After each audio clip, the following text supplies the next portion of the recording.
নমস্কার ভক্তরা, জয় শ্রীকৃষ্ণ, রাধে রাধে। ভক্তরা, 2026 সালের রামনবমী কবে? 26শে মার্চ নাকি 27শে মার্চ? 99% মানুষই বিভ্রান্ত। শাস্ত্র অনুসারে সঠিক দিন এবং শুভ সময় জেনে নিন। ভক্তগণ, 2026 সালের রামনবমী কোনো সাধারণ রামনবমী নয়। এবার মহাকাশে এমন এক বিরল ও রহস্যময় গ্রহসারি তৈরি হচ্ছে যা কয়েক দশকে দেখা যায়নি। কিন্তু এই মহান কাকতালীয় ঘটনার মাঝে এক বিরাট বিভ্রান্তি দেখা দিয়েছে। রামনবমীর জন্য সঠিক দিন কোনটি? 26শে মার্চ নাকি 27শে মার্চ? 99% মানুষ এই বিষয়ে গভীরভাবে বিভ্রান্ত, এবং এই বিভ্রান্তির কারণে তারা এমন এক ভয়ানক ভুল করতে চলেছেন যা তাদের সারা বছরের পূজা ও ধ্যানের ফল এক নিমেষে নষ্ট করে দিতে পারে। যদি আপনি ভুল দিনে উপবাস করেন বা ভুল শুভ সময়ে পূজা করেন, তবে আপনার সমস্ত তপস্যা বৃথা যাবে। আজ আমরা ধর্ম সিন্ধু এবং নির্ণয় সিন্ধুর মতো প্রাচীন শাস্ত্রের পাতা খুলে এই রহস্যের চিরতরে উন্মোচন করব। তবে সবচেয়ে গুরুত্বপূর্ণ বিষয় হলো, একটি গোপন মুহূর্ত রয়েছে যা প্রতি মাসের 26 বা 27 তারিখে মাত্র 45 মিনিটের জন্য সক্রিয় থাকবে। সেই 45 মিনিটের মধ্যে নিবেদিত যে কোনো প্রার্থনা সরাসরি সাকেত ধামে পৌঁছাবে এবং কখনো খালি হাতে ফিরবে না। আমরা পরে সেই গোপন মুহূর্ত এবং এটি কখন ঘটবে সেই সম্পর্কে আরও জানব। কিন্তু প্রথমে আসুন এই বিভ্রান্তি কিভাবে তৈরি হলো এবং এর আসল সমাধান কি সেই রহস্য উন্মোচন করি। চৈত্র মাসের শুক্লপক্ষের নবমী তিথি হল সেই পবিত্র দিন যেদিন মহাপুরুষ ভগবান শ্রীরাম মাতা কৌশল্যার গর্ভ থেকে এই পৃথিবীতে অবতার গ্রহণ করেছিলেন। এই দিনটি কেবল একটি উৎসব নয়, এটি একটি তাৎপর্যপূর্ণ মহাজাগতিক ঘটনা। রামনবমীর পবিত্র উৎসবটি এমন সময়ে অনুষ্ঠিত হয় যখন সূর্য মেষ রাশিতে তার তুঙ্গী অবস্থায় গমন করে এবং অন্যান্য গ্রহগুলি তাদের শুভ অবস্থানে থাকে। 2026 সালে এই গ্রহের গতিবিধি এবং পঞ্জিকার হিসাব এতটাই জটিল যে নবমী তিথি 2 দিনে বিভক্ত হয়ে গেছে। পঞ্জিকা অনুসারে যখনই কোনো তিথি 2 দিন ব্যাপী হয়, তখন উদয় তিথি নিয়ে সবচেয়ে গুরুত্বপূর্ণ প্রশ্নটি ওঠে। নবমী কি সূর্যোদয়ের সময় পড়বে নাকি নবমী দুপুরে পড়বে? শাস্ত্রে বলা আছে যে ভগবান রামের জন্ম হয়েছিল দুপুরে, অর্থাৎ দুপুরে। সেই সময় আকাশ ছিল অভিজিৎ মুহূর্তে। তাই রামনবমীর জন্য সবচেয়ে শুভ দিন হিসাবে সেই দিনটিকেই বিবেচনা করা হয় যেদিন নবমী তিথি দুপুরে বিরাজ করে। এটিই প্রথম সূত্র যা আমাদের সঠিক তারিখের দিকে নিয়ে যাবে। কিন্তু গল্পটা এত সহজ নয়। এবার পঞ্জিকার গণনা এমন কিছু রহস্যময় সূত্র প্রকাশ করছে যা সকলের বোধগম্যতার বাইরে। এই রহস্যে প্রবেশ করার আগে আসুন ত্রেতা যুগের সেই দিব্য মুহূর্তটি স্মরণ করি। অযোধ্যার রাজা দশরথের রাজপ্রাসাদে গভীর বিষাদ বিরাজ করছিল। সন্তানহীনতায় রাজা দশরথ ও তার 3 রানী গভীরভাবে শোকাহত ছিলেন। তখন গুরু বশিষ্ঠের পরামর্শে ঋষি দণ্ডী পুত্র কামেষ্টি যজ্ঞ সম্পন্ন করলেন। সেই যজ্ঞের প্রজ্বলিত অগ্নি থেকে স্বয়ং অগ্নিদেব আবির্ভূত হয়ে রাজা দশরথকে এক পাত্র দিব্য ক্ষীর প্রদান করলেন। রাজা সেই ক্ষীর তার 3 রানীর মধ্যে বন্টন করে দিলেন এবং সময় তার নিজ গতিতে চলতে লাগল। চৈত্র মাস এসে গেল। প্রকৃতি এক অনবদ্য আনন্দে মেতে উঠল। শীতল সুগন্ধি বাতাস বইতে লাগল। আবহাওয়া না ছিল খুব গরম, না ছিল খুব ঠান্ডা। শাস্ত্রে বর্ণিত আছে যে যেদিন ভগবান রামের জন্ম হওয়ার কথা ছিল, সেদিন সূর্যদেব তার রথ থামিয়ে আকাশে দাঁড়িয়েছিলেন, সেই দিব্য দর্শনের জন্য ব্যাকুল হয়ে। ঠিক দুপুর 12টায় যখন সূর্য আকাশের ঠিক মাঝখানে কিরণ দিচ্ছিল, তখন মাতা কৌশল্যার কক্ষে এক অলৌকিক আলো ছড়িয়ে পড়ল। শঙ্খ ও ঢাক বেজে উঠল। দেবতারা আকাশ থেকে পুষ্প বর্ষণ করতে লাগলেন। ভগবান বিষ্ণু মাতা কৌশল্যার কাছে তার চতুর্ভুজ রূপে আবির্ভূত হলেন এবং তারপর এক সাধারণ শিশুর মতো কেঁদে উঠলেন। এটি কোনো সাধারণ জন্ম ছিল না। ইনি ছিলেন সেই পরম ব্রহ্মের অবতার, যিনি এই ব্রহ্মাণ্ডের প্রতিটি কণার মধ্যে বিরাজমান। ভগবান কৃষ্ণের জন্মের সেই মুহূর্তটি আজও রামনবমীর দিনে সমগ্র ব্রহ্মাণ্ডে এক বিশেষ শক্তিচক্র সৃষ্টি করে। এই কারণেই শাস্ত্রে মধ্যাহ্নের শুভ সময়ের ওপর এত গুরুত্ব আরোপ করা হয়েছে। যারা এই রহস্য বোঝেন না, তারা কেবল পঞ্জিকা দেখে যে কোনো দিন পূজা করেন। কিন্তু যারা এই আধ্যাত্মিক রহস্য বোঝেন, তারা সেই নির্দিষ্ট মুহূর্তটির জন্য অপেক্ষা করেন। এবার আমরা 2026 সালের সেই গাণিতিক ধাঁধার দিকে দৃষ্টিপাত করব, যা এমনকি শ্রেষ্ঠ পণ্ডিতদেরও ভাবতে বাধ্য করেছে। 2026 সালের 26শে মার্চ থেকে চৈত্র শুক্ল নবমী তিথি শুরু হচ্ছে। কিন্তু 26শে মার্চ সূর্যোদয়ের সময় কি নবমী? না, পঞ্জিকার সঠিক গণনা অনুসারে ২৬শে মার্চ ভোরের পর নবমী তিথি শুরু হবে এবং ২৭শে মার্চ পর্যন্ত চলবে। এখানেই সমস্ত বিভ্রান্তির সৃষ্টি হয়। কিছু লোক বলছেন যে ২৬শে মার্চ নবমী শুরু হবে, তাই সেই দিনই উপবাস পালন করা উচিত। অন্যরা উদয় তিথির নীতিতে বিশ্বাসী হয়ে ২৭শে মার্চের ওপর জোর দিচ্ছেন। যদি আমরা ২৬শে মার্চের কথা বিবেচনা করি, তাহলে সেই দিনে অষ্টমী এবং নবমীর এক অসাধারণ মিলন ঘটে। অনেক প্রাচীন শাস্ত্রে বলা হয়েছে যে অষ্টমী থেকে শুরু হওয়া বিদ্যা নবমী অত্যন্ত পুণ্যময় এবং শক্তিশালী। কিন্তু ভগবান রাম কি অষ্টমীতে জন্মগ্রহণ করেছিলেন? একেবারেই না, তিনি নবমীতে জন্মগ্রহণ করেছিলেন। যখন দুপুরে নবমী তিথি পূর্ণরূপে থাকে, সেই সময়টিই সবচেয়ে শক্তিশালী। এখন খুব মনোযোগ দিয়ে শুনুন, কারণ এখানেই আপনি সেই ভয়ঙ্কর ভুলটি এড়াতে পারবেন যা আমি শুরুতে উল্লেখ করেছিলাম, এক জন্মে আপনাকে প্রভাবিত করতে না পারার ভুল। শাস্ত্রে মধ্যাহ্নব্যাপিনী নবমী নামে একটি খুব স্পষ্ট নিয়ম রয়েছে। এর অর্থ হল, যেদিন নবমী তিথি দুপুর ১২টার কাছাকাছি থাকে, সেই দিনটি আসল এবং প্রকৃত রামনবমী। ২০২৬ সালের ২৬শে মার্চ দুপুরবেলায় আকাশে নবমী তিথি পূর্ণরূপে বিরাজ করবে। সকালে নবমী না হলেও ভগবান রামের জন্মের সময় নাগাদ আকাশে নবমী তিথি সম্পূর্ণরূপে প্রতিষ্ঠিত হয়ে যাবে। অন্যদিকে যদি আমরা ২৭শে মার্চের দিকে তাকাই, তাহলে সকালের উদয় তিথিতে অবশ্যই নবমী থাকবে। আমি আগেই যেমন উল্লেখ করেছি, শাস্ত্রে মধ্যাহ্নব্যাপিনী নবমী নামে একটি খুব স্পষ্ট নিয়ম রয়েছে। এর অর্থ হল, যেদিন নবমী তিথি দুপুর ১২টার কাছাকাছি থাকে, সেই দিনটি আসল এবং প্রকৃত রামনবমী। ২০২৬ সালের ২৬শে মার্চ এটি কি দুপুর পর্যন্ত স্থায়ী হবে? এটাই সবচেয়ে বড় প্রশ্ন। যখন আমরা ২৭শে মার্চের রাশিফল এবং পঞ্জিকা সাবধানে বিশ্লেষণ করি, তখন আমরা দেখতে পাই যে নবমী তিথি সকালে কেবল অল্প সময়ের জন্য স্থায়ী হবে এবং দুপুরের আগেই শেষ হয়ে যাবে। এর সহজ অর্থ হল, ২৭শে মার্চ দুপুরে দশমী তিথি আসবে। এখন ভেবে দেখুন, দশমী তিথির দুপুরে রামের জন্মোৎসব পালন করা শাস্ত্রসম্মত কিনা? একেবারেই না। এটাই সেই গুপ্ত সত্য যা মানুষ প্রায়শই বুঝতে ব্যর্থ হয়। উদয় তিথির নিয়ম সব উপবাসের ক্ষেত্রে প্রযোজ্য নয়। রামনবমী একটি বিশেষ উপবাস, যেখানে কর্মকাণ্ড, প্রভুর জন্ম তারিখকে সর্বোচ্চ বলে গণ্য করা হয়।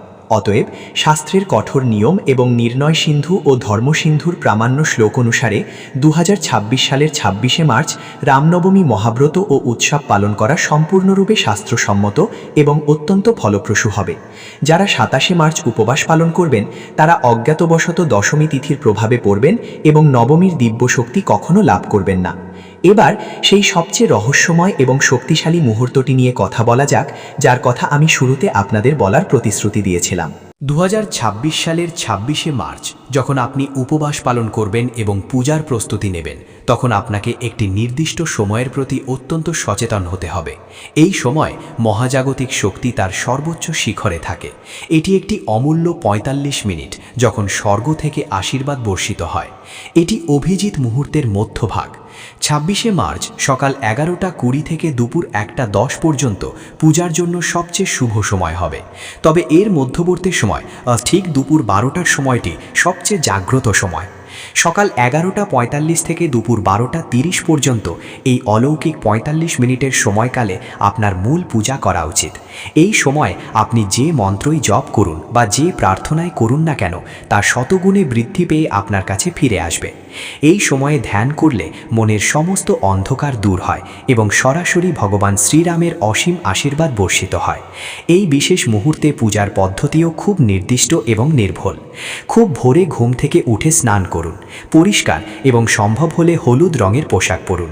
আপনার বাড়ির মন্দিরটি ভালোভাবে পরিষ্কার করুন। একটি কাঠের বেদি নিন, তার উপর একটি লাল বা হলুদ কাপড় বিছিয়ে দিন। তার উপর ভগবান শ্রীরাম, মাতা সীতা, লক্ষ্মণজি এবং হনুমানজির মূর্তি বা ছবি রাখুন। প্রথমে বিঘ্নহর্তা ভগবান গণেশকে আবাহন করুন, তারপর কলস স্থাপন করুন। ভগবানকে সশ্রদ্ধভাবে হলুদ ফুল, হলুদ বস্ত্র এবং হলুদ চন্দন নিবেদন করুন। তাকে অবশ্যই একটি তুলসী পাতা নিবেদন করবেন, কারণ ভগবান তুলসী ছাড়া কোনো নিবেদন গ্রহণ করেন না। এরপর তাকে পঞ্চামৃত দিয়ে স্নান করান, ধূপ ও প্রদীপ জ্বালান। রাম রক্ষা স্তোত্র পাঠ করুন। যদি রাম রক্ষা স্তোত্র পাঠ করা সম্ভব না হয়, তবে রামচরিত মানসের শ্লোকগুলি সুমধুর কণ্ঠে গান করুন। ভাই প্রগত কৃপালা দীনদয়ালা কৌশল্যা হিতকারী, এই চমৎকার শ্লোকটি পাঠ করা এই দিনে সবচেয়ে ফলপ্রসূ বলে মনে করা হয়। এবং যখন ঘড়িতে ঠিক দুপুর ১২টা বাজে, তখন হাতে ফুল ও অক্ষত নিয়ে ভগবানের ধ্যান করুন। এবং পূর্ণ ভক্তি সহকারে তা তাকে অর্পণ করুন। এরপর আরতি করুন এবং পরিবারের সকল সদস্যের মধ্যে প্রসাদ বিতরণ করুন। রামনবমী কেবল একটি সাধারণ একদিনের উপবাস নয়, এটি আমাদের অন্তরে সুপ্ত রামকে জাগিয়ে তোলার দিন। রাম শব্দের অর্থই হল সেই দিব্য আলো যা আমাদের মন থেকে অজ্ঞতার অন্ধকার দূর করে। আজকের কলিযুগে যেখানে নেতিবাচকতা, ক্রোধ এবং মানসিক চাপ বিরাজমান, সেখানে রাম নামটি একমাত্র শক্তিশালী অবলম্বন যা আমাদের জীবনের সাগর পার হতে সাহায্য করতে পারে। স্বয়ং ভগবান শিব অবিরাম রাম নাম জপ করেন। যখন কাশীতে কোনো ব্যক্তির মৃত্যু হয়, তখন স্বয়ং ভগবান শিব তারক মন্ত্র রূপে তার কানে রাম নামটি ফিস ফিস করে বলেন, যা সেই ব্যক্তিকে মোক্ষ লাভে সহায়তা করে। যেখানেই রামকথা বা রাম নাম জপ করা হয়, সেখানেই অমর হনুমান অদৃশ্য রূপে উপস্থিত থাকেন। রাম শব্দের অর্থই হল সেই দিব্য আলো যা আমাদের মন থেকে অজ্ঞতার অন্ধকার দূর করে। আজকের কলিযুগে যেখানে নেতিবাচকতা, ক্রোধ এবং মানসিক চাপ বিরাজমান, সেখানে রাম নামটি একমাত্র শক্তিশালী অবলম্বন যা আমাদের জীবনের সাগর পার হতে সাহায্য করতে পারে। স্বয়ং ভগবান শিব অবিরাম রাম নাম জপ করেন। যখন কাশীতে কোনো ব্যক্তির মৃত্যু হয়, তখন স্বয়ং ভগবান শিব তারক মন্ত্র রূপে তার কানে রাম নামটি ফিস ফিস করে বলেন, যা সেই ব্যক্তিকে মোক্ষ লাভে সহায়তা করে। স্বয়ং ভগবান শিব অবিরাম রাম নাম জপ করেন। যখন কাশীতে কোনো ব্যক্তির মৃত্যু হয়, তখন স্বয়ং ভগবান শিব তারক মন্ত্র রূপে তার কানে রাম নামটি ফিস ফিস করে বলেন, যা সেই ব্যক্তিকে মোক্ষ লাভে সহায়তা করে। সংকীর্তন অনুষ্ঠিত হচ্ছে, তাই ২৬শে মার্চ আপনার চঞ্চল মনকে সম্পূর্ণ রামের চরণে সমর্পণ করুন। কিছুক্ষণের জন্য সমস্ত জাগতিক দুশ্চিন্তা ভুলে যান। এই দিনটি বারবার আসে না। ২৬শে মার্চের এই বিরল গ্রহসারি আপনার আধ্যাত্মিক এবং জাগতিক উভয় উন্নতির জন্য একটি সুবর্ণ সুযোগ এনে দিয়েছে। মনে রাখবেন, উপবাস মানে শুধু ক্ষুধার্ত থাকা বা খাদ্য ত্যাগ করা নয়। উপবাস মানে একটি দৃঢ় সংকল্প করা, আপনার ভেতরের সমস্ত কুপ্রবৃত্তি চিরতরে ত্যাগ করার সংকল্প। ভগবান রাম তার জীবনে যে উচ্চ আদর্শ স্থাপন করেছিলেন তা ধারণ করার সংকল্প। রাম একজন আদর্শ পুত্র, একজন আদর্শ ভাই, একজন আদর্শ বন্ধু এবং একজন আদর্শ রাজার ভূমিকা পালন করেছিলেন। আমরা যদি তার গুণাবলীর সামান্য অংশ নিজেদের মধ্যে ধারণ করতে পারি, তবে আমাদের জীবন সম্পূর্ণরূপে অর্থবহ হয়ে উঠবে। উপবাসের সময় অনেকে অকারণে রাগ করেন, মিথ্যা বলেন বা অন্যদের সমালোচনা করেন। এমনটা করলে উপবাসের সমস্ত মহৎ পুণ্য মুহূর্তেই নষ্ট হয়ে যায়। তাই ২৬শে মার্চ আপনার চিন্তা, কথা এবং কাজে সম্পূর্ণরূপে পবিত্র থাকুন। কারো অনুভূতিতে আঘাত করবেন না। সম্ভব হলে সেদিন কোনো দরিদ্র বা অভাবী ব্যক্তিকে সাহায্য করুন। ভগবান রাম যদি সযত্নে শবরীর টক ফল খেতে পারেন, তবে আন্তরিক ভক্তি সহকারে নিবেদন করা একটি ছোট ফুলেও তিনি সন্তুষ্ট হবেন। আপনার কাছ থেকে তার কোনো দামি জিনিসের প্রয়োজন নেই, তার প্রয়োজন শুধু আপনার সত্যিকারের ভালোবাসা। আপনি কি কখনো গভীরভাবে ভেবে দেখেছেন ভগবান রাম কেন সূর্যবংশে জন্মগ্রহণ করেছিলেন? সূর্য আলোর প্রতীক, সূর্য অসীম শক্তির প্রতীক এবং সূর্য কোনো ভেদাভেদ ছাড়াই সমগ্র বিশ্বকে তার আলো দান করে। ভগবান রামও সূর্যের মতোই। তার রাজ্যে, যাকে আমরা রামরাজ্য বলি, সেখানে কেউ অসুখী ছিল না, কেউ দরিদ্র ছিল না। প্রকৃতি ছিল তার পূর্ণ প্রস্ফুটনে। এই পবিত্র রামনবমী উৎসব আমাদের সেই রামরাজ্যের কথাই মনে করিয়ে দেয়। ২০২৬ সালের ২৬শে মার্চ দুপুর ১২টায় যখন আমরা ভগবানের আরতি করব, তখন আমাদেরও প্রার্থনা করা উচিত, হে প্রভু, আমাদের হৃদয়েও যেন এমনই এক রামরাজ্য প্রতিষ্ঠিত হয়। আমাদের চিন্তা যেন সত্যে পূর্ণ থাকে, আমাদের কর্ম যেন ন্যায়পরায়ণতায় পূর্ণ থাকে। চৈত্র নবরাত্রির এই নবম দিনটি মা সিদ্ধিদাত্রীরও দিন। মা সিদ্ধিদাত্রী হলেন সেই মহাদেবী যিনি সকল প্রকার সিদ্ধি ও শক্তি প্রদান করেন। যখন আমরা রামনবমীর উপবাস পালন করি, তখন আমরা স্বয়ংক্রিয়ভাবে মায়ের অসীম আশীর্বাদ লাভ করি। এটি শক্তি ও ভক্তির এক সত্যিই অসাধারণ মিলন, যা কথায় বর্ণনা করা কঠিন। যারা এখনও ২৭শে মার্চ দিনটি পালনের জন্য জেদ করেন, তাদের গভীরভাবে বোঝা উচিত যে জ্যোতিষশাস্ত্র এবং পঞ্জিকা হল গভীর বিজ্ঞান। এটি কেবল ক্যালেন্ডারের পাতা উল্টে দিন গোনার বিষয় নয়, এটি সূর্য ও চন্দ্রের গতিবিধি, নক্ষত্রদের অবস্থান এবং মানব জীবনে তাদের প্রভাবের এক অত্যন্ত সূক্ষ্ম অধ্যয়ন। আমাদের মহান ঋষিদের দ্বারা প্রতিষ্ঠিত নিয়মগুলি প্রকৃতির নিয়মের সাথে নিখুঁত সামঞ্জস্যপূর্ণ।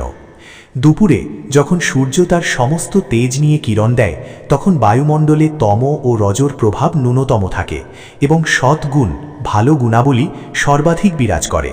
এই সময়ে ঈশ্বরের সাথে সংযোগ স্থাপন করা সবচেয়ে সহজ। অতএব ২৬শে মার্চের সেই পবিত্র অপরাহ্ন কোনোভাবেই নষ্ট হতে দেবেন না। যদি কোনো কারণে আপনি পুরো দিন উপবাস করতে না পারেন, অন্তত সেই বিশেষ 45 মিনিটের সময়টুকুতে ঈশ্বরকে স্মরণ করুন।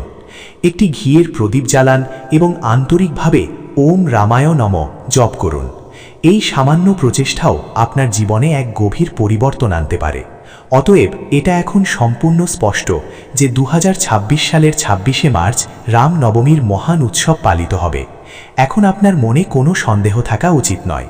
এই ভিডিওতে দেওয়া অত্যন্ত গুরুত্বপূর্ণ তথ্যটি নিজের মধ্যে সীমাবদ্ধ রাখবেন না, কারণ সঠিক তথ্য প্রচার করা এবং অন্যদের ভুল ধারণা দূর করাও একটি অত্যন্ত পুণ্যময় কাজ। আপনার কোনো বন্ধু বা আত্মীয়ের যদি ২৬ এবং ২৭শে মার্চ নিয়ে কোনো দ্বিধা থাকে, তবে অবশ্যই তাদের সাথে এই সত্যটি ভাগ করে নেবেন, যাতে কেউই ঈশ্বরের আশীর্বাদ থেকে বঞ্চিত না হয়। রামনবমীর এই শুভ উপলক্ষ আপনার এবং আপনার পরিবারের জন্য সুখ, শান্তি এবং সমৃদ্ধি বয়ে আনুক। ভগবান শ্রীরামের আশীর্বাদ আপনার ওপর চিরকাল বর্ষিত হোক।